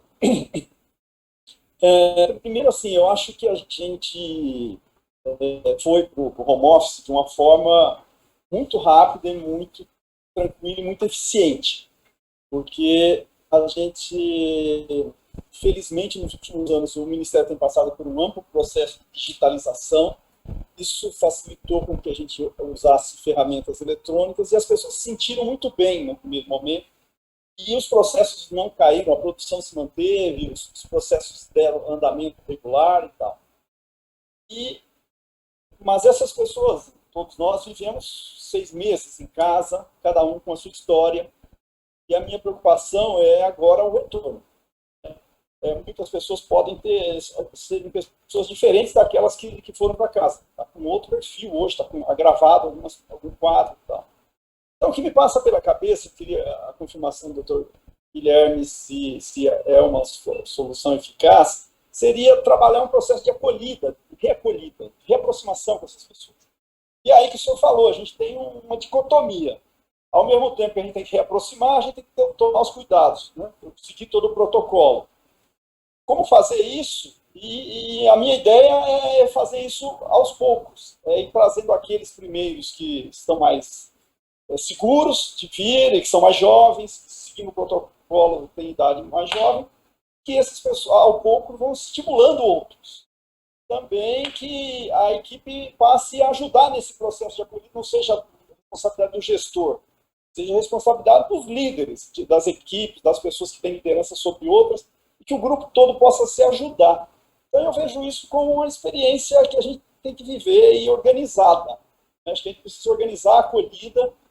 E eu queria questionar o senhor sobre alguma sugestão de como fazer isso bem. Concordo plenamente com você, Donizete. A gente tem que organizar a acolhida, e a acolhida é fundamental. A acolhida significa que nossa vida vai continuar, não do ponto em que parou, porque ela não parou, mas alguma coisa da normalidade vai voltar. E aí a acolhida depende exatamente, a acolhida mais eficiente depende justamente de como a gente constrói. Como a gente constrói, tem a ver com os temperamentos das pessoas e com a fase de vida. Isso é central. Assim, alguém que se sente seguro por temperamento. Tem gente que é mais segura e tem gente que é menos segura. Isso não é nem uma vantagem nem uma desvantagem. É vantagem em algumas situações e é desvantagem em outras situações. As pessoas que são mais tradicionais, que gostam menos de mudança, vão ser as pessoas que vão querer voltar mais confortavelmente para o que funcionava antes. Demora mais para essa pessoa mudar de ambiente. Demora mais para ela se acostumar com o ambiente. Esse tipo de temperamento mais conservador costuma ter uma experiência de segurança no lar, na empresa em que funciona, muito grande. Você começar com as pessoas que sentem que elas estão mais ligadas ao modelo anterior de viver é o jeito mais seguro. Porque não vai ter uma segurança completa. Nenhum de nós tem segurança completa. A gente ainda tem um ano aí de inseguranças de doença, de como vai trabalhar ou não, quanto vai ficar em casa, quando não vai. Quer dizer, quem mais quer voltar é aqueles para quem o passado é mais representativo. A quantidade de passado e futuro em cada um de nós varia. As pessoas são diferentes em termos dessa proporção entre tradição e inovação. E aí concordo, Elisete. Começar com os mais tradicionais. Tradicional não quer dizer que vota em tal partido, gosta de tal música, mas é alguém que gosta, alguém que é muito, que precisa muito, é muito confortável no ambiente tradicional. As pessoas devem começar. Começando com eles, você diminui a insegurança relativa daquele ambiente, porque os próximos que vierem vão sentir que estão chegando num lugar que já foi testado, e que esse teste teve sucesso. O que vai acontecer? A gente vai ter sucesso na volta, sim. Disso eu não tenho a mínima dúvida. Acho que a lógica da volta a gente já tem. Agora, a ordem das pessoas a gente não tem. Eu fico muito feliz dessa pergunta, porque é isso que a gente faz como psiquiatra. Você detecta que pessoas são melhores para que função. E sedimentando essas pessoas, você vai chamando as demais. Por exemplo, pegar alguém que é, por natureza, muito ansioso, muito receio de doença, você coloca essa pessoa na primeira onda de chegada, a pessoa vai sentir falta de ar no fim do dia porque está com alergia no próprio quarto, e vai ficar com medo de Covid, e vai gerar uma turbulência no grupo. Não que ela não tenha razão, mas ela vai captar do ambiente o risco dele. São as pessoas que deveriam entrar em último lugar. Eu não sei quanto vocês conseguem escalonar a volta, mas eu acho que a lógica de escalonar pelo tipo de temperamento das pessoas é a lógica que se pode fazer, ou pelo menos é a lógica que mais um psiquiatra entende que deva ser feito. É o que a gente faz no dia a dia. Você quer montar o tratamento de alguém, você vai conversar com alguém que tem uma doença mental, você vai conversar com alguém da família, seja aquele que ancora toda a família. Quem ancora a sua seção, o seu departamento? É o líder, é alguém que é próximo do líder, é alguém que fica em certa função que influencia os outros, e começar com as pessoas. A lógica, Donizete, é do seguro para o menos seguro. Não é do mais apressado para o menos apressado. Se o apressado for seguro, melhor ainda, mas é daquele que gera segurança para o que gera menos segurança. Essa é a lógica que a gente vai precisar fazer.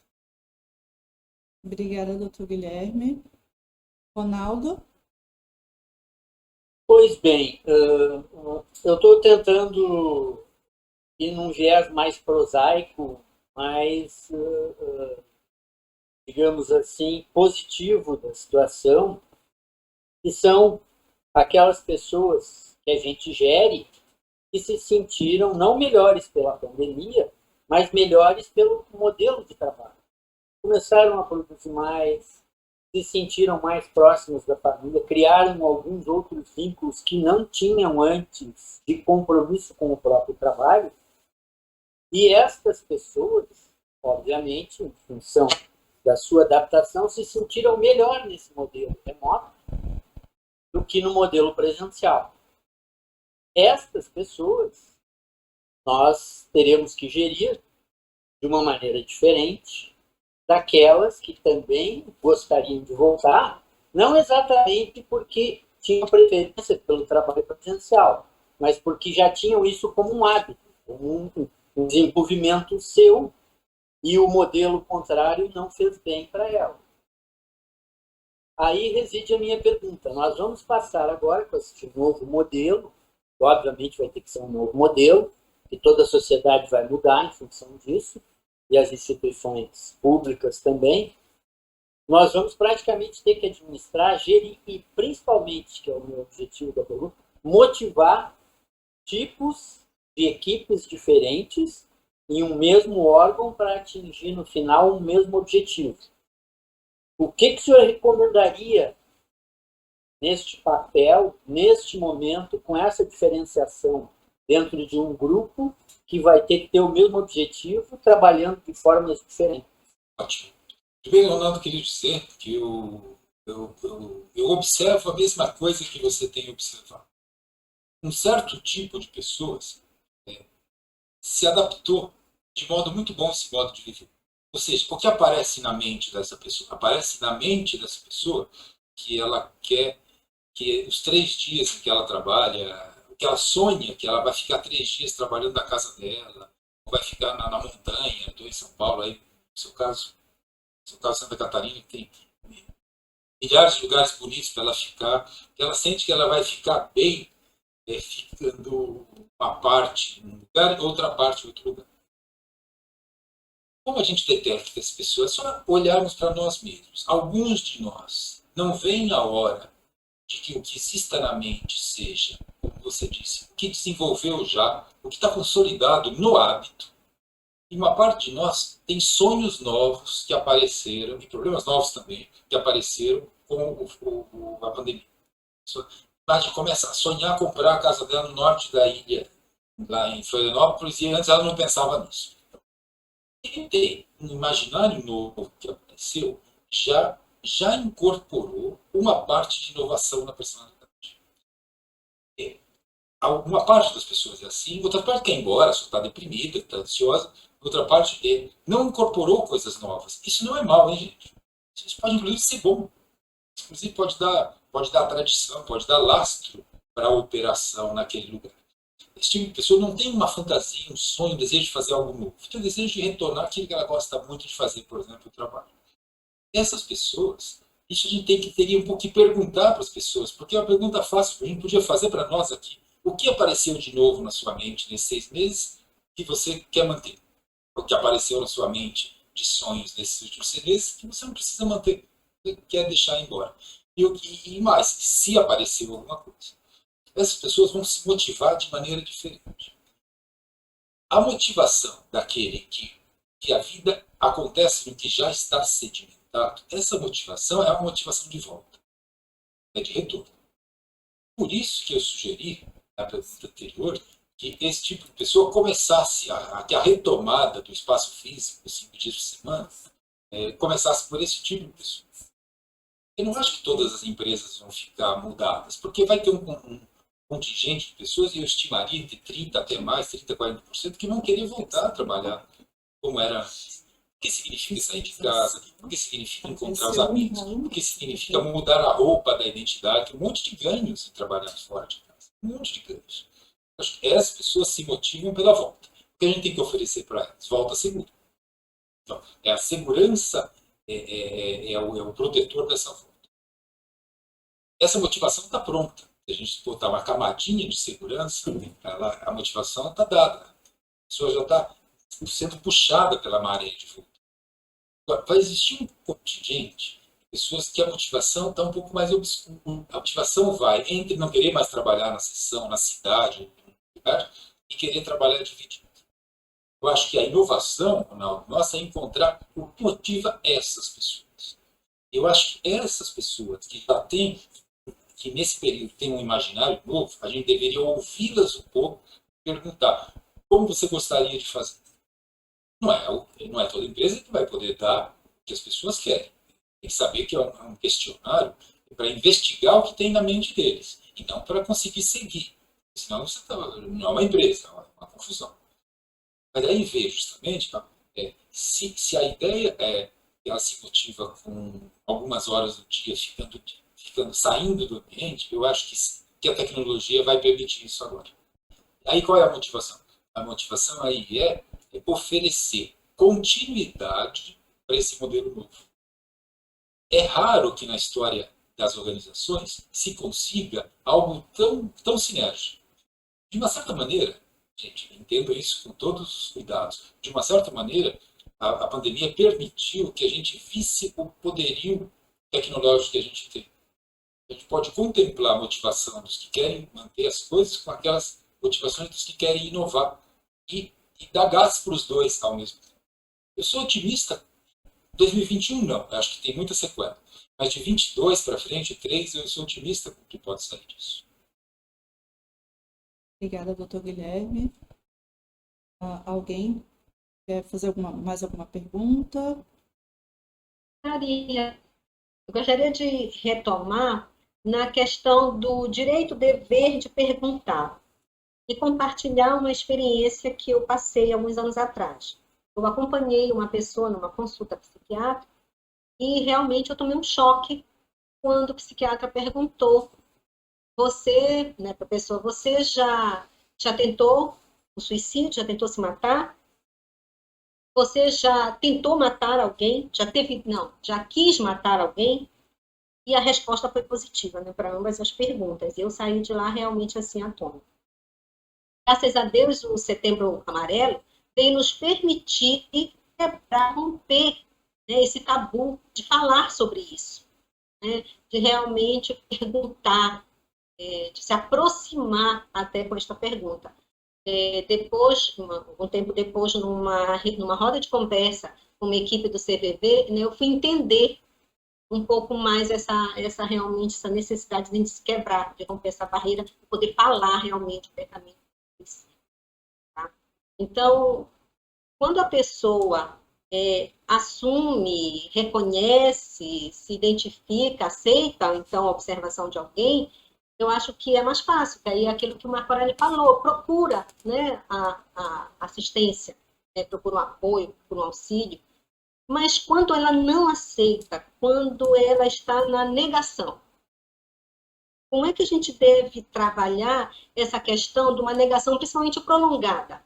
Já teve acompanhamento com assistente social, já teve um apoio familiar, já teve uma convocação, por exemplo, uma avaliação médica, a pessoa continua negando.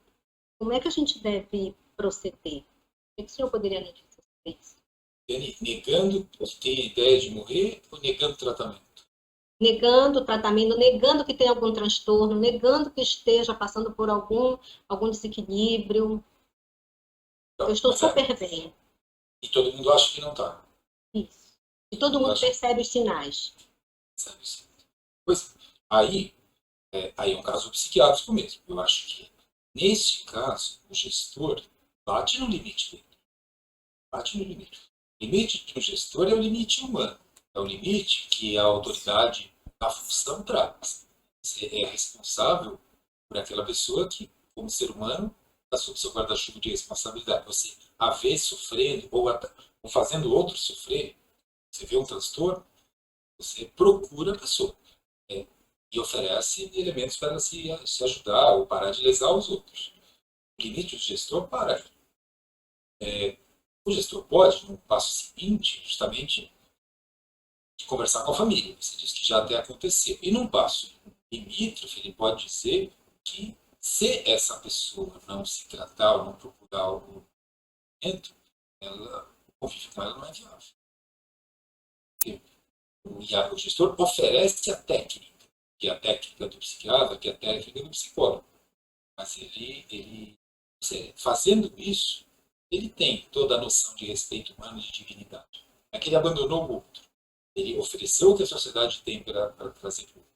Então, se isso é recusado o tempo inteiro, o gestor tem um mandato social, ele tem uma função social que é limitada. Em certo momento, ele tem que proteger seu segmento, seu funcionamento, sua empresa, o seu departamento, ou seja, o que for. Obrigada. Então, você consideraria a questão da via disciplinar para poder, assim, digamos, viabilizar uma avaliação médica? Eu sou médico, eu sou treinado para proteger as pessoas até os 47 do segundo tempo, assim, né? E ainda roubaram o tempo um pouquinho. Então, assim, eu sempre vou proteger os pacientes até a via disciplinar. Mas eu trabalho com álcool e drogas, minha clínica é muito de álcool e drogas. Tem hora que a solução é essa. Tem hora que a solução é o gestor falar: se você não se tratar, a força se perder seu trabalho.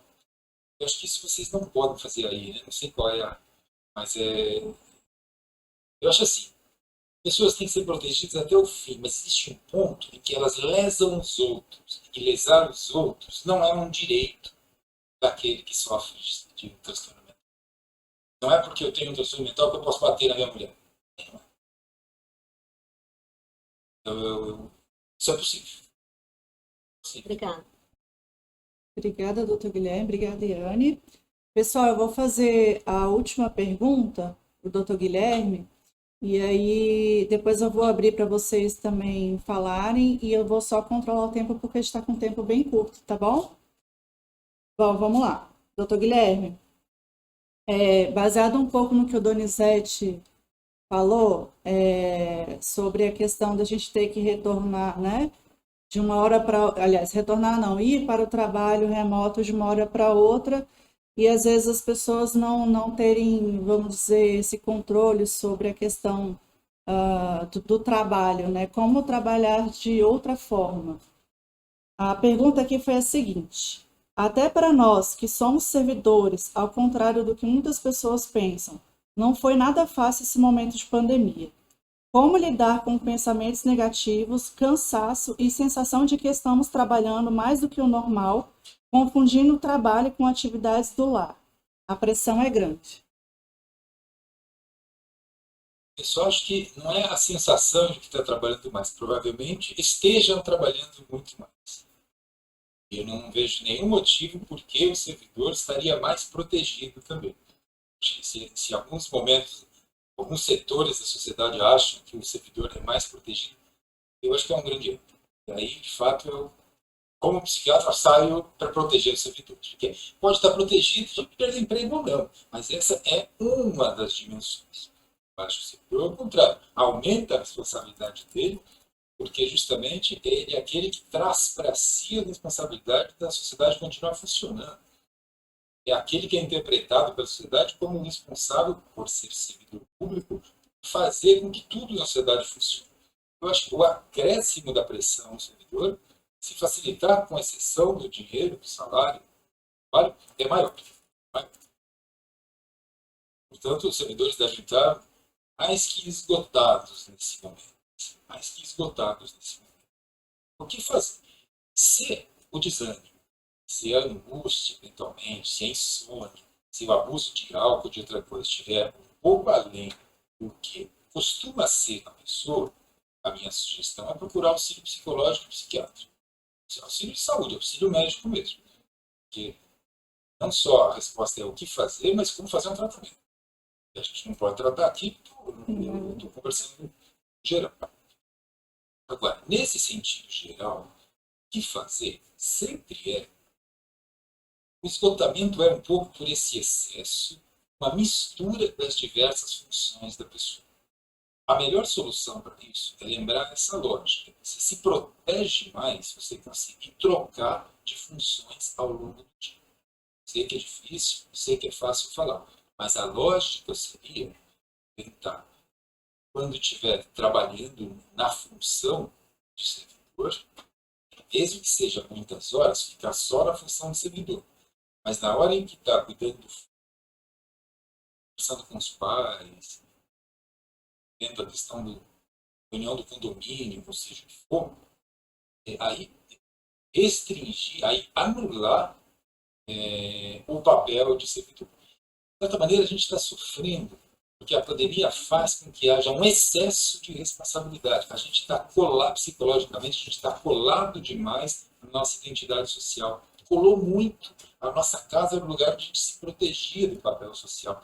A gente trouxe o papel social para dentro de casa.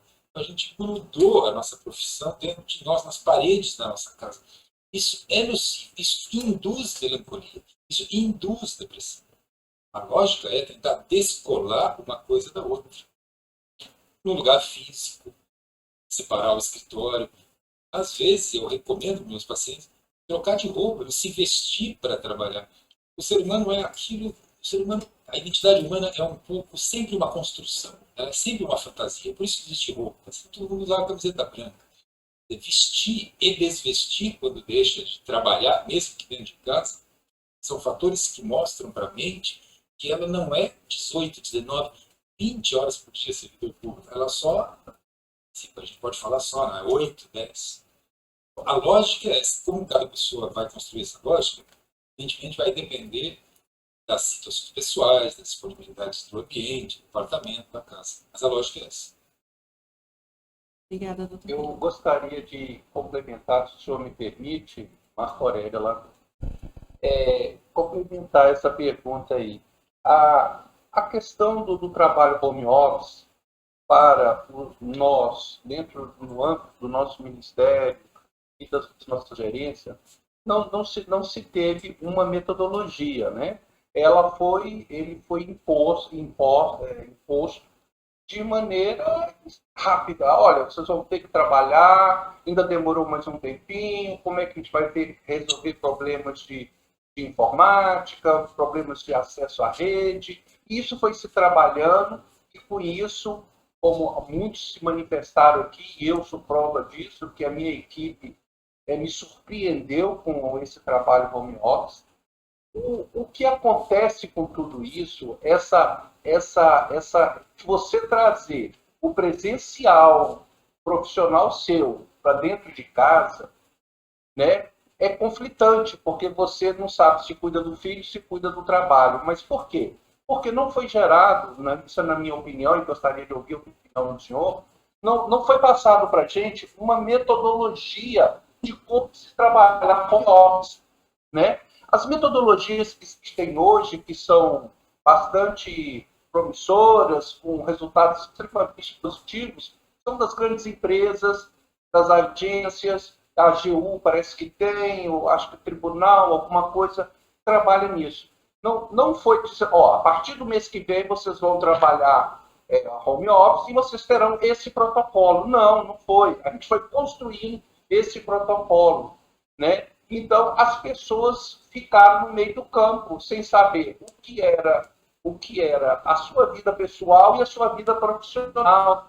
Quer dizer, não deu um tempo, não teve aí um espaço de tempo para ele se planejar. Olha, eu estou trabalhando home office e o home office não é eu ligar a câmera, falar da maneira, tudo. Não, é eu me cuidar, é eu me trocar de roupa, até nesse aspecto é fundamental, é você reservar o seu canto, o seu lugar, para que você possa trabalhar, é você ter uma boa apresentação quando você vai fazer uma videoconferência ou uma transmissão, né? Mas isso, nem todos têm esse bom senso, nem todos imaginariam que deveriam ser dessa maneira. Por quê? Porque não fomos preparados para isso.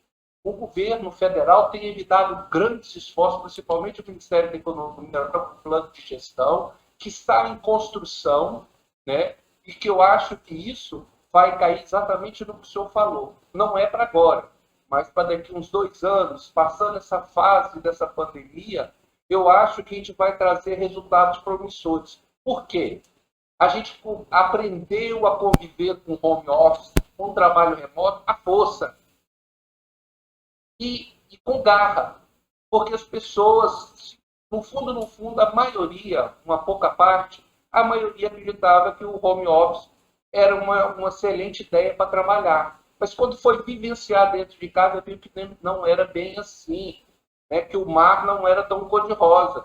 Então, que precisaria realmente de ter um planejamento, uma estrutura, uma metodologia de trabalho, uma metodologia até comportamental para você executar as suas atividades, né? E aqui na nossa GRA, aqui, por exemplo, eu faço um acompanhamento através dos grupos, reuniões periódicas e procuro, né, passar sempre esses níveis de informações. Ou seja, não só eu, como quase todos aqui, eu tenho certeza que fazem isso, né, mediante os resultados que são bastante felizes e promissor, como já foi colocado aí pelo Donizete, por outros. Tem servidores que não querem voltar, mas tem aqueles servidores, doutor Guilherme, que são apaixonados pelo ambiente de trabalho, que tem aquilo ali como a própria vida, que tem 60 anos e não pode retornar. Por quê? O protocolo nosso de retorno não permite que a pessoa de 60 anos, ele vira para você e fala assim, o senhor tem 55 anos, eu tenho 61. Eu caminho 100 km por dia, o senhor não caminha 1. Então, eu tenho muito mais vitalidade, por que eu não posso trabalhar se eu posso ter todos os cuidados e tudo? Mas não é, porque existe um protocolo de saúde, existe um protocolo de retorno gradual, né? Então, quer dizer, a gente tem que lidar com esse tipo de conflito também, né? Daqueles que não se adaptaram, daqueles que muito bem se adaptaram e daqueles que ainda estão se adaptando. Mas, como acho que foi o Donizete que falou, eu só tenho a dizer ao senhor uma coisa. O trabalho home office, ele me surpreendeu muito. Eu vi a minha equipe vestindo a camisa, né? Assim, eu não sei se é porque resultados dos meus indicadores de produtividade tiveram bons resultados. Então, mas é uma coisa a se construir, porque isso trouxe várias sequelas, como já foi colocado aqui. Isso do suicídio, a questão relacional, de relacionamento, o psicológico, o familiar, enfim, todas essas coisas, todos esses itens que foram ponderados pelo Senhor. Ok? Obrigado. Obrigada, Marco Aurélio. Bom, infelizmente eu vou ter que encerrar agora o bloco de perguntas, né, por causa do nosso prazo. Queria agradecer a todos os gestores que estão aqui representando todas as regiões do país, do Ministério da Economia. Dr. Guilherme Messas, obrigada pela palestra. Bom, a gente fica, então, feliz com a participação de todos, com a participação de todos os servidores do Ministério que mandaram também as perguntas.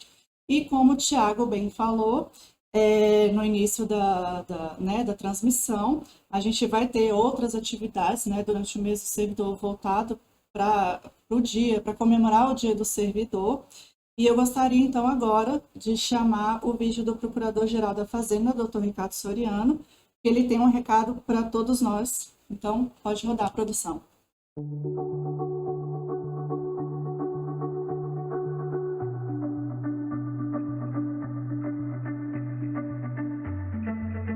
Olá a todos os colegas do Ministério da Economia. Nas últimas semanas, vocês vêm acompanhando inúmeros anúncios de eventos que virão em alusão ao Dia do Servidor Público, que o nosso Ministério cuidadosamente preparou para todos nós. No dia 28 de outubro, celebramos o Dia do Servidor Público.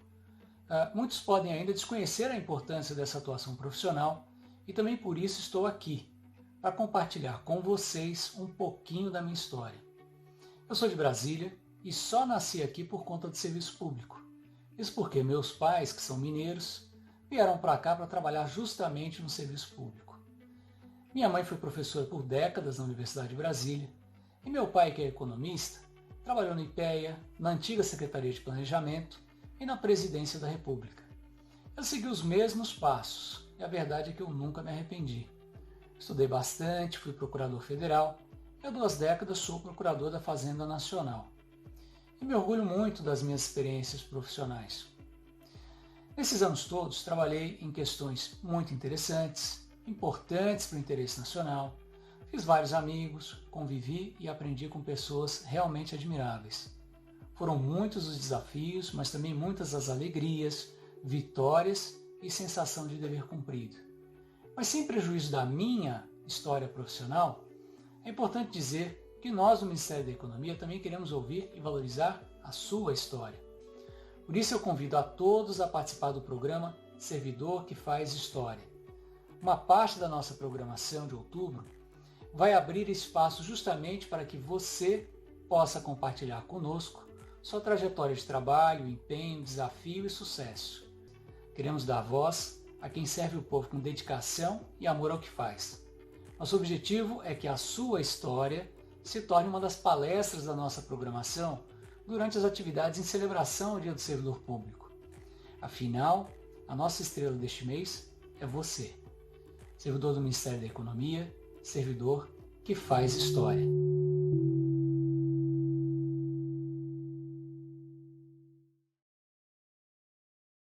Bom, vocês puderam acompanhar então o vídeo do Dr. Ricardo Soriano. Ele trouxe um pouco mais uma ação do mês do servidor que a gente está planejando aqui, programando, que é a ação do servidor que faz história. Nós vamos então abrir as inscrições que começam a partir de amanhã no aplicativo do Desenvolva e a gente pede então que vocês possam se inscrever, indicar os seus colegas. Um ministério tão grande como esse, mais de 46 mil pessoas. Eu acho que eu tenho certeza que a gente tem muita história aí para ser contada. Então, as inscrições, nós vamos escolher três servidores, né, que vão participar na última semana do mês do servidor.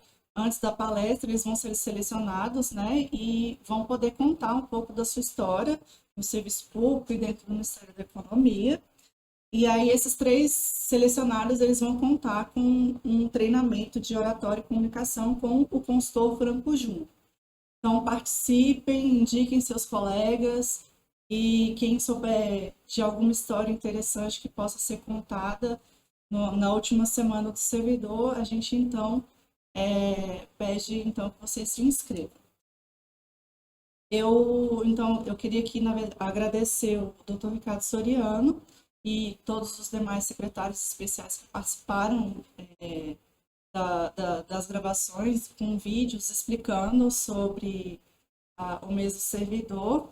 A gente agradece a todos e agora a gente vai para o sorteio que Isso, a enquete, na verdade. A enquete. Isso, agora a gente vai enquete que o Tiago trouxe no início da palestra. É isso aí. Então, produção, pode soltar aí o resultado para a gente olhar e liberar aqui para todo mundo. Está liberando aqui para a gente. Ó, aqui aqui teve mais participação e foi a sensacional. Isso. Ótimo, sensacional. Em segundo lugar, extraordinário. E terceiro, show de bola. E agora os vencedores, né? Vamos ver agora quem ganhou o livro que nós prometemos no início. Foi o José Manuel dos Santos Júnior, a Maria Antônia de Jesus e a Renata Cabral. Parabéns aos três, vocês levaram aí o livro do Eduardo Ferraz, Negocie Qualquer Coisa com Qualquer Pessoa. Obrigado pela participação de vocês, tenho certeza que vocês vão fazer bom uso desse livro, tá bom? Obrigado, pessoal. Agora vamos para o sorteio, produção. Das 5 vagas. Bom, então, como todos já sabem, como o Thiago trouxe também no início, a gente vai ter a segunda corrida do Ministério da Economia, que vai ser realizada no dia 25 de outubro. E, bom, a gente tem mais informações no site, vocês, por favor, acessem corridame.com.br e baixe o aplicativo Corrida ME, tá? Em todas as lojas de aplicativo. Então, pode sortear a produção as 5 inscrições para a corrida.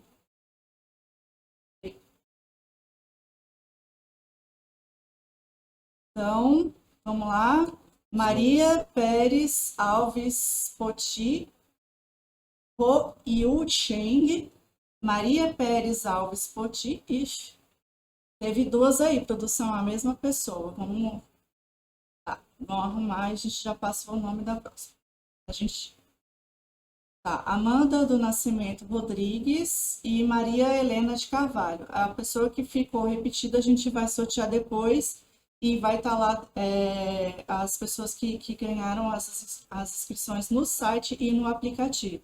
Então, acessem o site, baixem o aplicativo. E é isso, pessoal. Obrigada mais uma vez aos participantes do debate, ao Dr. Guilherme, a todos que puderam acompanhar com a gente esse dia. Obrigada, Thiago. E é isso. A gente, na semana que vem, a gente tem mais ações aí, a gente conta com a participação de todos vocês. Mandem perguntas, a gente está aqui para trazer um pouco do melhor para todos os servidores nesse mês do servidor. Obrigada a todos. Isso, obrigado, tenham todos um excelente dia. Último sorteio, né, Marcelo, que ficou faltando agora? Vamos. Então vamos. O nome que ficou repetido da inscrição da corrida a gente vai fazer agora mais uma vez.